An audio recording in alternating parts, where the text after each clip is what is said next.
keldim, bunda o'qishdim. O'zi yaqin olib keldim. Onu da ölçü getiren skoryaklar ne kadar skoryaklar? Yo'q, davom etib keldim. Shahardan yo shu yerdan? Kecha o'tganmi? Yo'q, pichoqlab Kim? xotinini. Qayerda? Qayerda? Pichoq. Uni urishib qolibdimi? Qaysi Qattoqonga ketildi. Yo'lda qaytardi. Tez uyga bo'lganda tez ham tayyor yotibdi. Xotinichi? Turgan mahkamaning o'zi deb turdi, ekspert aniqladi. Aniqladimi? Aniq xotini pichoqlagan. Xo'p, hurmatli obunachilar, mana bugungi kungacha mana shu Sanjarbekda ko'pchilik yaxshi ko'rib. Endi mana shu xonadonda mana bir nechta o'limlar bo'ldi. Mana dada olamdan ko'zimda. Undan keyin singillari mana bugun Sanjarbek ukamiz chindan ketdi, endi oramiz yo'q. Endi yaqinlariga, onasiga Allohdan sabr tilaymiz. Sizlardan bir iltimos, duoda bo'linglar. Inna lillahi va inna ilayhi rojiun. Endi biz faqat xursandchilik kunlar kelamiz deb niyatlar qilgandik. Bundan oldingi videolarda ham aytib o'tdim, haqiqatan hammamiz ham bu dunyoda mehmonmiz. Endi kim qachon qanaqa holatda buni faqat Alloh biladi. Endi bunaqa holatda biz kelamiz deb o'ylamagandik. Mana nima bo'lganda ham O'zimiz ukamiz edi, yaxshi ko'rardik, Mansabek ham. Hammamiz yaxshi ko'rardik.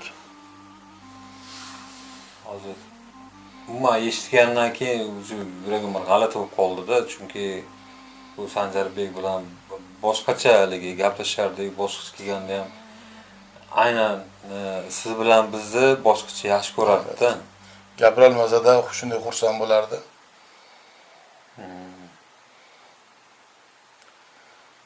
Endi Allohni kana bo'lar ekanda, Allohga kerak ekan, nima deymiz endi. Janoza necha ekan hozir? Ha? 600. Nima bo'lib qolibdi-da? Aylarim chetdami? Onasi.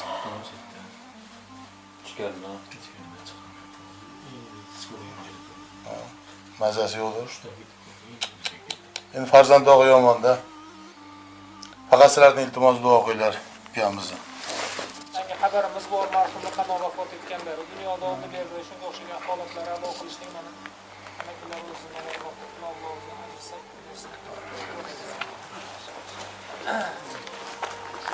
Kullu nafsin za'iqatul maut. Bu oyat karimani eshitmagan inson menimcha bo'lmasa kerak. Insonni vafot etishida turli xil sabablar bo'ladi. İnson hayoti mobaynida mana shu sabablardan qochishligi kerak bo'ladi. Ba'zida inson vafot etishligiga uni qon bosimi oshib ketishligi sabab bo'ladigan bo'lsa, ba'zida g'azabini tiya olmasligi bo'ladi. Mana shu narsalarga e'tibor qilishlik kerak banda.